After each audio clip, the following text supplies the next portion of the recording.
Hey everyone! In today's video, I'm going to show you how to add or remove buttons from the toolbar in Google Chrome.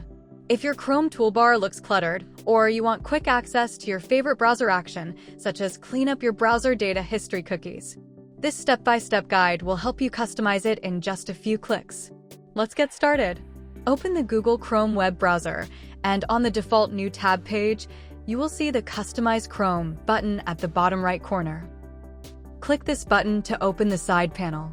Here, you can customize the user interface of the web browser. If you scroll down a bit, you will see the Toolbar menu item. Click it to change your toolbar buttons. Now you can see the list of all the buttons that you can show or hide in the Chrome toolbar. Let's enable Developer Tools. This is handy if you want to quickly open the Inspector tool for the selected tab. Next, enable Delete Browsing Data. It's also useful to have a quick button for removing your cookies, history, and local storage data. You can also enable Downloads to quickly view the list of your recently downloaded files.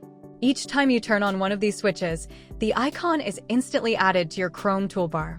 When you're done, click the X icon to close the panel. Now, when I click the Developer Tools icon, it opens the Inspector tool for that specific tab. The trash icon represents Delete Browsing Data. It instantly opens the settings page where you can delete your browsing history and cookies. With just one click on Delete Data, I can remove this browser data from my device. And that's it. If this video helped you, don't forget to like, subscribe, and check out my other tech tutorials. Thanks for watching, and I'll see you in the next video.